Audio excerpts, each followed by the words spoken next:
वो देखते हैं कि युवराज के घर के सामने एक बंगला था। पद्मिनी सिंघनिया अपनी कार से उतरकर उस बंगले के अंदर जा रही थी। सुहानी हैरानी से उसकी तरफ देखते हुए कहती है, पद्मिनी युवराज सर की नेबर है।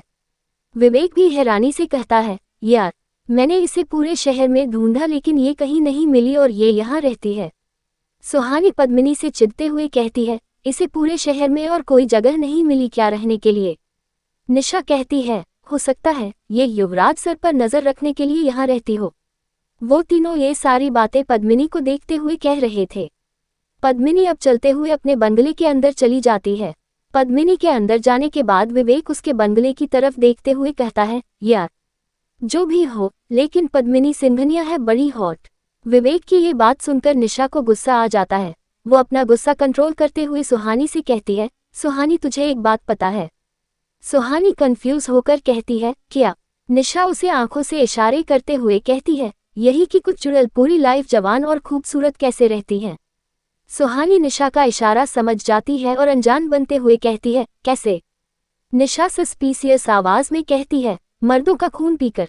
विवेक की नज़र जो पद्मिनी के बंगले पर थी, निशा की बात सुनते ही वो उसकी तरफ मुड़ जाता है। वो घबराते हुए कहता है, क्या मतलब? विवेक को ऐसे देखकर निशा और सुहानी को हंसी आने लगती है, लेकिन वो दोनों अपनी हंसी कंट्रोल कर लेती हैं।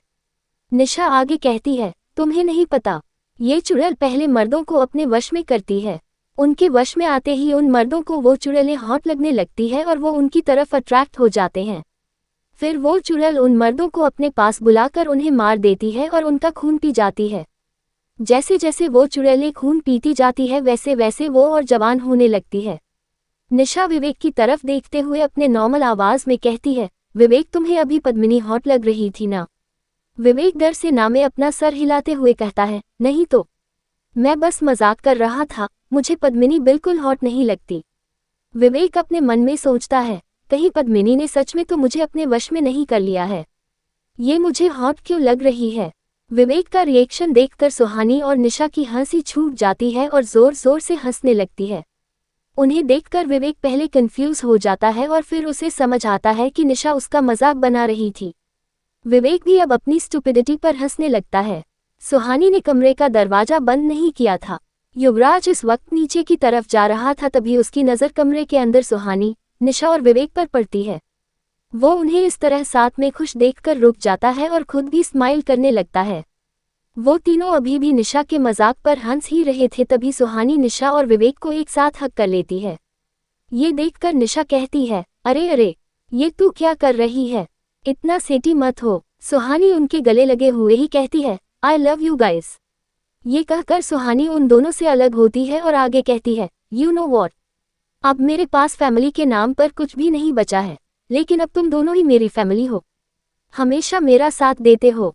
सुहानी की बात सुनकर निशा और विवेक भी थोड़ा इमोशनल हो जाते हैं, क्योंकि फैमिली तो अब उन दोनों के पास भी नहीं थी। ये सुनकर युवराज की स्माइल गायब हो जाती है और वो मन में सोचता है, क्या सिर्फ निशा और विवेक को ही सुहानी अपनी फैमिली मानती है? यहाँ विवेक उस इमोशनल माहौल को बदलते हुए कहता है, सुहानी अगर सिर्फ हम दोनों ही तुम्हारी फैमिली है तो युवराज सर कौन है? सुहानी विवेक का सवाल सुनकर खामोश हो जाती है और उसे कुछ देर पहले का युवराज का किस याद आ जाता है। युवराज भी सुहानी का जवाब सुनना चाहता था। जब सुहानी विवेक के सवाल का जवाब नहीं देती तो निशा सुहानी के कंधे से अपना कंधा टकराते हुए कहती है, युवराज सर के साथ ही अपनी फैमिली स्टार्ट करना चाहती है, क्यों सुहानी? निशा का जवाब सुनकर सुहानी पहले तो शर्माती है, फिर निशा और विवेक के साथ हंसने लगती है।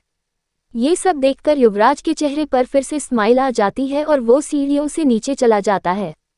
सुहानी अपने दोस्तों के साथ मस्ती कर रही थी, तभी उसे कुछ आवाज़ें सुनाई देती है।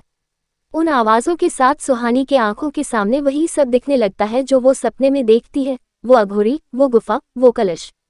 इस बार सुहानी को उस अघोरी की आवाज़ भी सुनाई दे रही थी, लेकिन वो अघोरी क्या कह रहे थे ये सुहानी को समझ नहीं आ रहा था।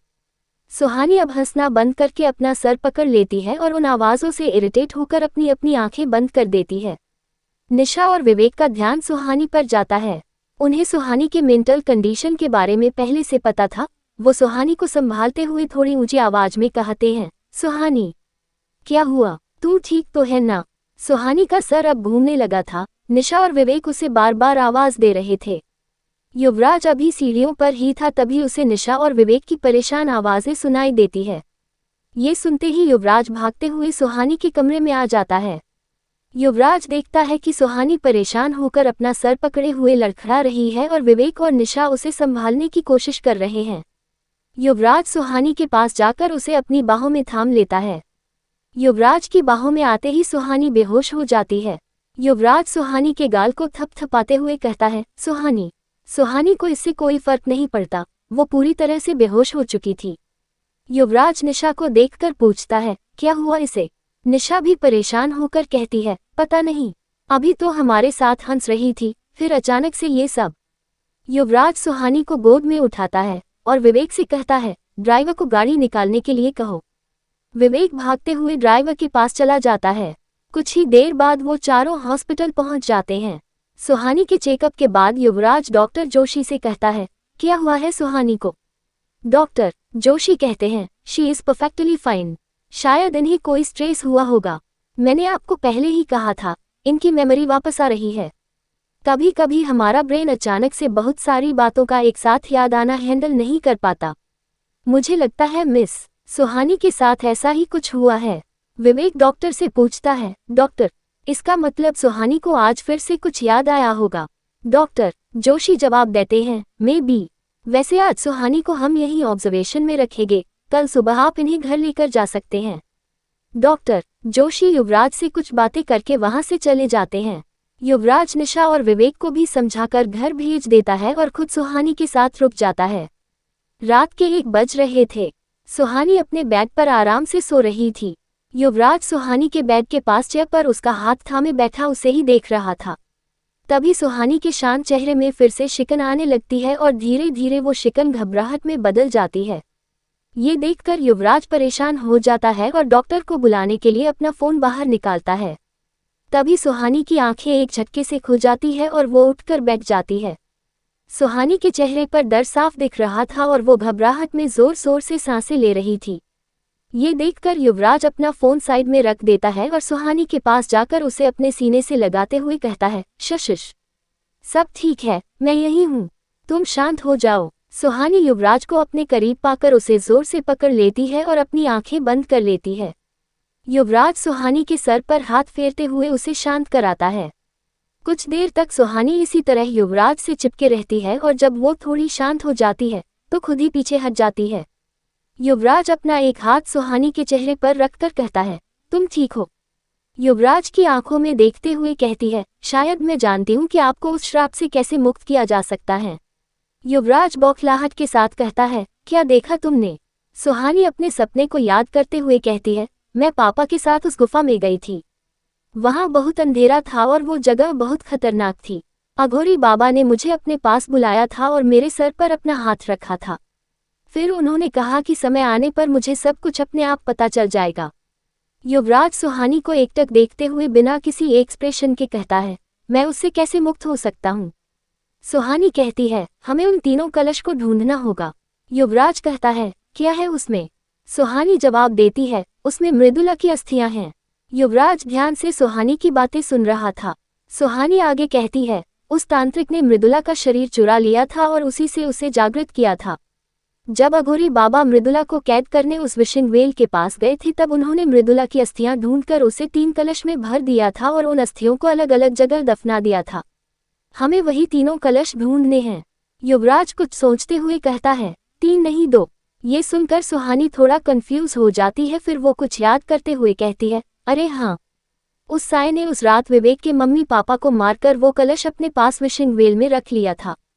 युवराज सुहानी की आंखों में देखते हुए कहता है, उस कलश को ढूंढकर हमें क्या करना है? सुहानी अपना सर पकड़कर कुछ याद करने की कोशिश करते हुए कहती है, मुझे कुछ याद नहीं आ रहा। कुछ देर पहले मैंने बहुत सारी चीजें देखी थी। वो सब बहुत भयानक था लेकिन मैंने कुछ भी साफ साफ नहीं देखा। ये कहते हुए सुहानी परेशान होने लगती है। सुहानी को इस तरह से परेशान देखकर युवराज कहता है, सुहानी, मेरी बात ध्यान से सुनो। उस अघोरी ने कहा था ना कि वक्त आने पर तुम्हें सब पता चल जाएगा, तो उन पर भरोसा रखो और अपने दिमाग पर ज्यादा जोर मत डालो। हम कल आराम से इस बारे में बात करेंगे। युवराज के समझाने पर सुहानी शांत हो जाती है।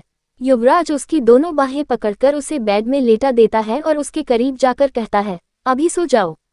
सुहानी युवराज को देखते हुए हाँ में अपना सर हिला देती है। युवराज सुहानी को ब्लैंकेट ओढ़ाता है और रूम की लाइट बंद करके और खुद पास के सोफे पर जाकर लेट जाता है। अगली सुबह रक्षा हॉस्पिटल के अंदर आ जाती है और समायरा के पर्सनल वार्ड की तरफ जाने लगती है। उसके साथ उसकी केयरटेकर थी जो उसके व्हीलचेयर को चला रही थी। रक्षा जैसे ही समायरा के पर्सनल वार्ड के बाहर पहुंचती है, युवराज के गार्ड्स उसे वहीं रोक लेते हैं। उनमें से एक गार्ड रक्षा से कहता है, सॉरी मैडम, युवराज सर का ऑर्डर है, अंदर मैडम से अब कोई नहीं मिल सकता। उस गार्ड की बात सुनकर रक्षा मुस्कुराती है और उसकी आंखों में देखते हुए कहती है, तो क्या युवराज ने मुझे रोकने के लिए तुम्हें रखा है? रक्षा जैसे ही उस गार्ड की आंखों में देखती है, वो गार्ड शांत होकर पीछे हट जाता है। इसके बाद रक्षा वहां खड़े बाकी के गार्ड की आंखों में भी देखती है। अब सारे गार्ड अपनी जगह पर जम गए थे। रक्षा अपनी केयरटेकर के साथ वार्ड के अंदर आ जाती है। केयरटेकर रक्षा का व्हीलचेयर समायरा के सर के पास ले जाती है। रक्षा समायरा को देखते हुए मायूसी के साथ कहती है, समायरा मेरी बच्ची, मुझे हमेशा से पता था कि तुम मुझसे भी बड़ी जादूगरनी हो, लेकिन तुम कभी अपनी शक्तियों को पहचान ही नहीं पाई। इसी का नतीजा है कि तुम यहाँ इस हालत में पड़ी हो। रक्षा गहरी सांस लेकर आगे कहती है, वैसे ये काम मैं आज से 5 महीने बाद करने वाली थी, लेकिन अब मेरे पास और कोई रास्ता नहीं है। तुम मेरी आज तक की सबसे होनहार शिष्य थी, मुझे तुम्हारी बहुत याद आएगी। ये कहकर रक्षा समायरा के चेहरे के सामने अपना हाथ हवा में रख देती है और कुछ मंत्र पढ़ने लगती है। रक्षा के मंत्र शुरू करने के कुछ समय बाद ही समायरा की पीठ कुछ इंच ऊपर उठ जाता है, लेकिन उसका सर और पैर बेड पर ही रहता है। ऐसा लग रहा था जैसे रक्षा समायरा के शरीर से सारी ऊर्जा खींचकर अपने अंदर ले रही हो। सच तो ये था कि रक्षा इस वक्त समायरा को मारने की कोशिश कर रही थी। अर्नव हर दिन की तरह आज समायरा से मिलने आया था। वो हर सुबह ड्यूटी पर जाने से पहले और हर रात ड्यूटी से आने के बाद समायरा से मिलने आता था। पता नहीं क्यों, लेकिन वो समायरा के साथ काफी जुड़ाव महसूस करता था। जैसे ही अर्नव समायरा के प्राइवेट वार्ड का दरवाजा खोलकर अंदर जाता है, वहां का नजारा देखकर वो दंग रह जाता है। अर्नव देखता है कि समायरा अपने बेड पर बेहोश पड़ी थी और उसका शरीर बीच से कुछ उठा हुआ था। साथ ही रक्षा का हाथ समायरा के ऊपर था। अर्नव समझ नहीं पा रहा था कि ये सब हो क्या रहा है, लेकिन वो इतना जरूर समझ गया था कि रक्षा समायरा को नुकसान पहुंचा रही है। अर्नव फौरन अपना पिस्टल निकालकर रक्षा पर पॉइंट करता है और कहता है, कौन हो तुम और समायरा के साथ क्या कर रही हो? दूसरी तरफ सुहानी हॉस्पिटल से डिस्चार्ज हो चुकी थी। युवराज सुहानी के साथ उसके वार्ड से बाहर निकलता है। युवराज तेजी से आगे बढ़ रहा था और सुहानी युवराज की स्पीड मैच करने की कोशिश कर रही थी, लेकिन ऐसा कर नहीं पा रही थी। वो दोनों समायरा के वार्ड के पास पहुंचते हैं। अभी भी वार्ड के बाहर युवराज के गार्ड्स खड़े थे। युवराज को बाहर से सब कुछ नॉर्मल दिख रहा था। युवराज अपने मन में कहता है, पहले सुहानी को घर ड्रॉप कर देता हूँ, फिर यहाँ आकर समायरा की सिक्योरिटी के लिए कुछ और अरेंजमेंट करना होगा। युवराज नहीं जानता था कि उसके सारे गार्ड्स को रक्षा ने पॉसीज कर लिया है। युवराज के ठीक पीछे चल रही सुहानी की नज़र भी उन गार्ड्स पर पड़ती है। सुहानी वहां से गुजरते हुए अपनी स्पीड कम कर लेती है। वो अपनी आंखें छोटी करके किसी जासूस की तरह उन गार्ड्स को देखने लगती है। अपने थॉट से बाहर निकलकर युवराज जब अपनी बाईं तरफ देखता है तो वहां सुहानी नहीं होती। युवराज पीछे मुड़ता है तो देखता है कि सुहानी धीरे धीरे आगे बढ़ते हुए उन गार्ड्स को देख रही थी। सुहानी को एहसास नहीं था कि युवराज रुककर उसे ही देख रहा है। वो तो अपने धुन में गार्ड्स पर नजर जमाए हुए चल रही थी। तभी चलते हुए वो सामने खड़े युवराज से टकरा जाती है। युवराज से टकराकर सुहानी का बैलेंस बिगड़ जाता है और वो पीछे की तरफ गिरने लगती है। तभी युवराज उसकी कमर पकड़कर उसे अपनी तरफ खींच लेता है। सुहानी युवराज के एकदम करीब आ जाती है और उसकी नज़र युवराज के चेहरे पर पड़ती है। युवराज सुहानी की आंखों में देख रहा था। उसे देखकर ये बताना मुश्किल था कि इस वक्त उसके दिमाग में क्या चल रहा है। युवराज अपना चेहरा सुहानी के करीब लाने लगता है। युवराज अपना चेहरा जैसे जैसे सुहानी के करीब ले जा रहा था, सुहानी डर से अपना चेहरा पीछे कर रही थी। युवराज सुहानी के कान के पास अपना चेहरा ले जाकर कहता है, अपनी नज़रें रास्ते पर रखो, मेरे गार्ड्स पर नहीं। ये कहकर युवराज सुहानी के कमर से अपने हाथ हटा लेता है और आगे चलने लगता है। युवराज के आगे बढ़ते ही सुहानी बड़बड़ाते हुए खुद से कहती है, इतने रोमांटिक पोजीशन में भी इन्हें ज्ञान देना होता है। सुहानी फिर से एक नज़र उन गार्ड्स को देखती है, फिर युवराज के पीछे चलने लगती है। युवराज सुहानी की ये बात सुन लेता है और हल्का सा मुस्कुरा देता है। सुहानी युवराज के साथ चलते हुए कहती है, युवराज सर, आपके गार्ड्स तो बड़े ट्रेन्ड हैं। युवराज चलते हुए सीरियस आवाज में कहता है, yes, they are well trained. इनमें से एक आदमी अकेले 10 लोगों से एक साथ लड़ सकता है। सुहानी उनसे इम्प्रेस होते हुए कहती है, वो तो ठीक है, लेकिन सबसे अच्छी तो इनकी डेडिकेशन है। देखिए, अपनी ड्यूटी करते हुए ये तो अपनी पलकें तक नहीं झपकाते। सुहानी के ऐसा कहते ही युवराज का चेहरा सीरियस हो जाता है और उसके कदम रुक जाते हैं। लेकिन सुहानी अपने फ्लो में आगे निकल जाती है। कुछ कदम आगे चलकर जब वो देखती कि युवराज पीछे रुक गया है तो वो भागते हुए युवराज के पास जाती है। युवराज अपने एक एक शब्द पर जोर देकर सुहानी से कहता है, मेरे पीछे मत आना। इस वक्त युवराज के चेहरे पर कोई एक्सप्रेशन नहीं था, लेकिन उसकी आंखों और उसके शब्दों से सुहानी को साफ समझ आ रहा था कि युवराज उसे धमकी दे रहा है। युवराज के कहने का मतलब था कि अगर सुहानी युवराज के पीछे आई तो ये उसके लिए अच्छा नहीं होगा। युवराज के इस रवैये से सुहानी घबरा जाती है और बिना कुछ कहे जोर से अपना सर हाँ में हिला देती है। सुहानी के ऐसा करते ही युवराज अपनी उंगली सुहानी के सामने से हटा देता है। वो तेजी से चलते हुए समायरा के वार्ड में चला जाता है। सुहानी युवराज को जाते देखकर कहती है, सीधे सीधे नहीं बोल सकते थे कि समायरा से अकेले में मिलना है। वार्ड के अंदर जाते ही युवराज देखता है कि रक्षा समायरा के पास बैठी है और उसे मारने की कोशिश कर रही है। युवराज को इस बात का पहले से ही अंदाजा था।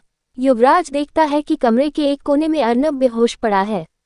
उसकी नज़र रक्षा की केयरटेकर पर भी जाती है, जो वहां खड़ी ये सब देख रही थी। युवराज गुस्से में रक्षा से कहता है, ये सब अभी बंद करो। युवराज की बात सुनकर रक्षा अपना हाथ समायरा के ऊपर से हटा देती है और बड़े आराम से कहती है, उफ़्फ़ा, यहाँ लोग डिस्टर्ब बहुत करते हैं। अभी थोड़ी देर पहले ये पुलिस वाला आया था और अब तुम आ गए। युवराज गुस्से में कहता है, मैं तुम्हें इसी वक्त जान से मार सकता हूँ। ये सुनकर रक्षा हंसने लगती है। साथ ही उसके पास खड़ी उसकी केयरटेकर के चेहरे पर भी स्माइल आ जाती है। रक्षा अपनी व्हीलचेयर से उठती है और चलकर युवराज की तरफ बढ़ने लगती है। रक्षा को अपने पैरों पर खड़े देखकर युवराज को कोई हैरानी नहीं होती। शायद उसे इस बात का अंदाजा पहले से ही था। रक्षा युवराज को ताना मारते हुए कहती है, तुम मुझे जान से मार सकते हो। शायद तुम जानते नहीं, जितनी तुम्हारी उम्र है उससे दोगुने समय से मैं ये तंत्र विद्या कर रही हूँ। मुझे पहले से पता था कि तुम मुझे यहाँ रोकने जरूर आओगे, इसलिए मैंने पहले से तुम्हारा इंतजाम कर रखा था। रक्षा की बात सुनते ही युवराज गुस्से से उसकी तरफ बढ़ता है। जैसे ही युवराज एक कदम रक्षा की तरफ बढ़ता है, उसके पैर फ्लो से चिपक जाते हैं और अगले ही पल वो किसी मूर्ति की तरह फ्रीज हो जाता है। युवराज अपनी पूरी ताकत लगाकर भी वहां से हिल नहीं पा रहा था। रक्षा युवराज के करीब जाती है और उस पर भाभूत फेंकते हुए कहती है, मैंने तुम्हारी शक्तियों को बांध दिया है, अब कुछ देर तक तुम कुछ नहीं कर सकते। समायरा ने मुझे पहले ही बता दिया था कि तुम्हारी शक्तियां बढ़ चुकी है, इसीलिए मैंने पहले ही तुम्हारा इंतजाम कर दिया था। युवराज खुद को छुड़ाने की कोशिश करते हुए कहता है, तुम हमेशा से समायरा को मारना चाहती थी। रक्षा युवराज की बात का जवाब देते हुए कहती है, हाँ, लेकिन इसकी किस्मत बहुत अच्छी थी कि ये हर बार मुझसे बच जाती थी। रक्षा आगे कहती है, अब मुझे परेशान मत करो। समायरा को खत्म करने के बाद तुम्हारी ही बारी है। आज वो साया भी तुम्हें बचाने नहीं आएगी।